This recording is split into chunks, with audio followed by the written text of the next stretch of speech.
And there's been great Fijian players in the league over the years. Any standouts for you two in particular? Well, so there's so many wingers, and I think when you talk about Fijians, everyone thinks of wingers, but it's been on some incredible forwards.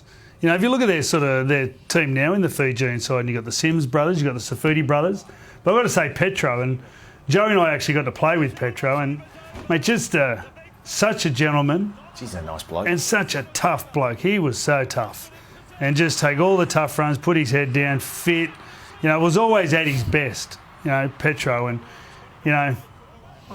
it's just one of those blokes that you appreciated playing with and didn't like playing against. I went to tackle him one day, Petro. We collided heads.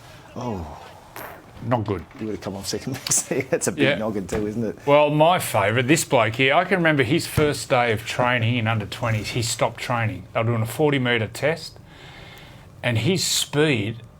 And, mate, he was unbelievable. And he was a real character. A lot of the Fijian guys I know are really quiet and religious, but he was unbelievable. And this is probably the first Fijian winger. There's probably maybe a couple before Noah, but he was the one that set it alight. And leading try scorer, I can remember going to Fiji in the mid-90s and there was a massive big poster, billboard, Noah Nandruku, leading try scorer. Was it the Winfield Cup then? Might have been even... Winfield advertisement. At that team when they had he and Nagus. He played outside. When he played outside Mal, I understand he didn't have too much of a grasp on the English language, similar to me and Freddie. And when he first started, the only word he could say was Mal. So Mal would just go. But I think he was 24, 25 tries. But I thought he was probably the first. Yeah, for sure. Fijian winger, and then we had a couple that come to Penrith. Joe Dakatoga.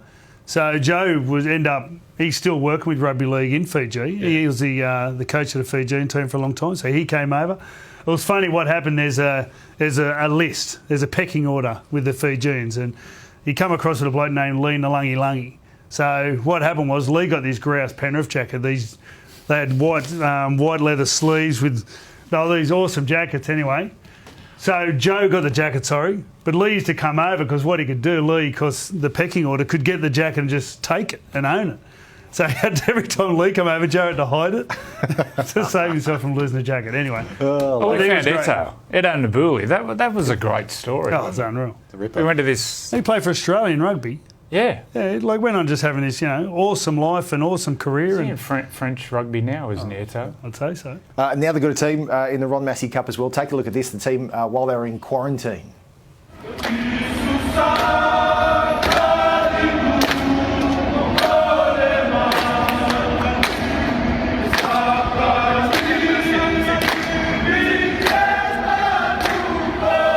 Very cool.